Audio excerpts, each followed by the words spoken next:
Assalamualaikum warahmatullahi wabarakatuh. Perkenalkan, nama saya Rahmat Rafli Fariza Mamonto dengan NIM 2500024222. Kali ini saya akan mereview buku Sosiologi bab 3. Pertama ada tokoh Eropa Barat, Karl Marx.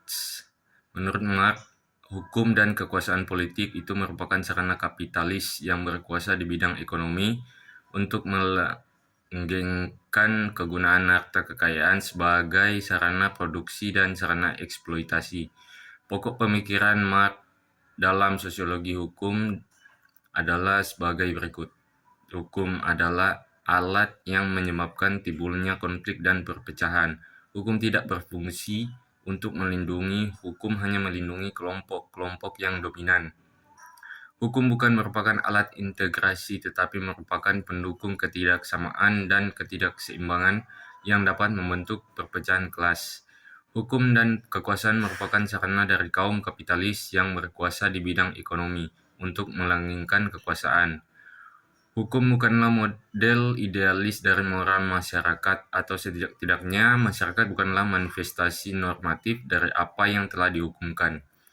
Marx memandang masyarakat sebagai suatu keseluruhan yang antagonis. Dalam pandangannya, watak dasar seperti ini ditentukan oleh hubungan konflik antara kelas-kelas sosial yang kepentingannya saling bertentangan dan tak dapat didamaikan karena perbedaan kedudukan mereka dalam tatanan ekonomi.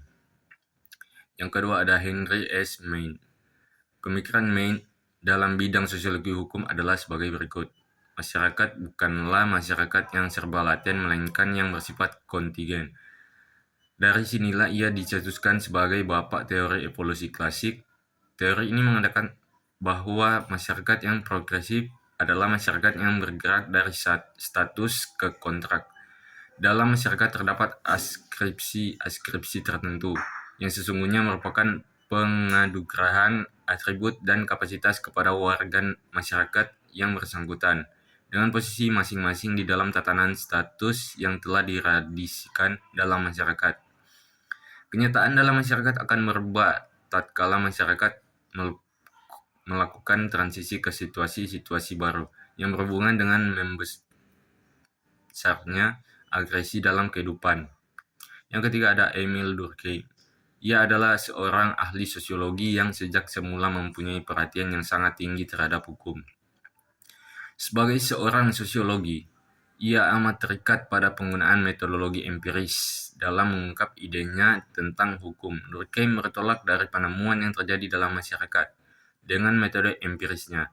Ia melihat jenis-jenis hukum dengan tipe solidaritas dalam masyarakat. Ia membuat perbedaan antara hukum yang menindak dengan hukum yang mengganti atau represif dengan restitutif. Durkheim mengajukan tipologi yang membedakan secara dikotomis dua tipe solidaritas, yaitu mekanis dan organis. Adapun rinciannya sebagai berikut. Hukum dan solidaritas mekanis dikatakan oleh Durkheim ketika masyarakat masih berada pada tahap diferensiasi segmental. Masyarakat tampak sebagai himpunan sekian banyak satuan pilihan yang masing-masing berformat kecil dan antara satu dengan yang lain seragam. Hukum dan solidaritas organis, hukum yang mencerminkan masyarakat yang bersifat kolektif, sedangkan hukum yang mengganti merupakan cerminan masyarakat yang telah terdiferensiasi dan terspesialisasi ke dalam fungsi-fungsi. Yang keempat ada Max Weber. Weber memandang hukum sebagai suatu kumpulan norma-norma atau aturan-aturan yang dikelompokkan dan dikombinasikan dengan konsensus menggunakan alat kekerasan sebagai daya paksaan. Weber disebut sebagai bapak sosiologi hukum modern yang menggarap hukum secara komprehensif dengan metode sosiologis. Tipologinya yang disusun melalui sumbu formal, substantif, dan sumbu irasional-rasional, yaitu sebagai berikut. Menyangkut perbedaan bagaimana suatu sistem hukum itu disusun, sehingga merupakan suatu sistem yang mampu menentukan sendiri peraturan dan prosedur yang dipakai untuk mengambil suatu keputusan. Substantif bersifat eksternal dan merujuk kepada ukuran di luarnya, terutama kepada nilai-nilai agama. etika, serta politik. Weber berpendapat hukum memiliki rasionalitasnya yang substantif ketika substansi hukum itu memang terdiri dari aturan-aturan umum in abstracto yang siap diedukasikan guna menangani kasus konkret. Ada 3 tipe dalam penyelenggaraan dalam pengadilan menurut Weber. 1. Tipe peradilan kadi atau peradilan dengan fungsi perdamaian atas dasar kearifan dan kebijaksanaan sang pengadil. 2. Tipe peradilan empiris. Dan yang ketiga, tipe peradilan yang rasional. Tokoh Amerika Serikat Oliver Wendell Holmes. Holmes yang dikenal dengan revolusi sosiologi dalam ilmu hukum di Amerika Serikat, Holmes menolak dengan tegas mazhab analitis maupun mazhab historis. Pikiran utama Holmes dalam sosiologi hukum ini adalah bahwa setiap hakim bertanggung jawab memformulasi hukum lewat keputusan-keputusannya.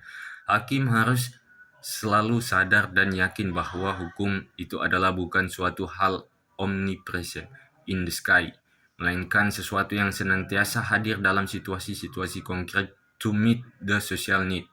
Ia menuliskan, "The life of law is not logic. It has been experienced bahwa kehidupan hukum tidak pernah berdasarkan logika, melainkan merupakan pengalaman yang isinya harus dilukiskan oleh sosiologi hukum."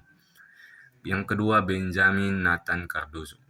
Ia adalah seorang hakim yang bertolak dari perenungan tentang perlunya memperbarui teknik hukum yang aktual. Menurutnya, dalam setiap praktik peradilan terdapat suatu ketidakpastian yang semakin besar yang diakibatkan oleh keputusan pengadilan. Adalah suatu manifestasi yang tidak dapat dicegah dari kenyataan bahwa proses peradilan bukanlah penemuan hukum melainkan penciptaan hukum. Ide pemikiran hukum Cardozo ini dapat ditemukan dalam bukunya The Nature of Judicial Process. Pemikiran Cardozo adalah sebagai berikut. Hakim memiliki kebebasan untuk memutuskan suatu perkara, tetapi batasannya tidak boleh bertentangan dengan kepentingan hukum. Berbagai kehidupan sosial seperti logika, rakyat, sejarah, dan standar moralitas yang disepakati bersama-sama dalam kehidupan merupakan instrumen kera tercipta hukum. Hukum harus tetap sejalan dengan kebutuhan-kebutuhan sosial. Yang ketiga, Roscoe-Pound. Pandangan Roscoe-Pound adalah hukum diselenggarakan untuk memaksimalkan pemuasan kebutuhan dan kepentingan interest. Ia lebih cenderung melihat kepentingan, bukan etika dan moral, dalam kehidupan hukum. Pokok pikiran Pound adalah sebagai berikut.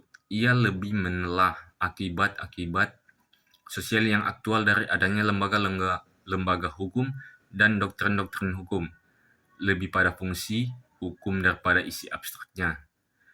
Mengajukan studi sosiologis untuk mempersiapkan perundang-undangan dan menganggap hukum sebagai suatu lembaga sosial yang dapat diperbaiki oleh usaha-usaha yang bijaksana dalam menemukan cara-cara terbaik untuk melanjutkan dan membimbing usaha-usaha yang seperti itu. Untuk menciptakan efektivitas, cara dalam membuat peraturan perundang-undangan dan memberi tekanan kepada hukum untuk mencapai tujuan-tujuan sosial, tidak ditekankan kepada sanksi. Pound lebih memandang hukum sebagai proses rekayasa sosial. Positivisme hukum dan masalahnya. Hukum seringkali dikatakan sebagai memiliki karakter beraspek ganda yang dapat diekspresikan dalam berbagai macam cara. Sehingga hukum terdiri dari beberapa preskripsi. Dalil-dalil harus menentukan cara subjek-subjek hukum harus berjalan pada intinya. Positivisme adalah sebuah posisi filosofis yang menegaskan bahwa pengetahuan ilmiah yang berasal dari observasi terhadap data, dari pengalaman dan bukan spekulasi, yang berusaha untuk melihat ke balik fakta-fakta yang diobservasi, untuk mengetahui sebab utama makna ataupun esensi.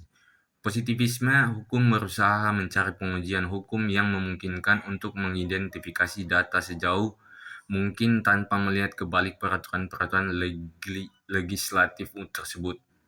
Yakini kepada proses pembentukannya dan tanpa mempertimbangkan sikap atau nilai-nilai yudisial. Positivisme adalah sebuah pondasi filosofis modern utama dari pengetahuan hukum profesional, sebuah bentuk pengetahuan yang akan dipertimbangkan dari sudut pandang sosiologis. Sekian dari saya. Wassalamualaikum warahmatullahi wabarakatuh.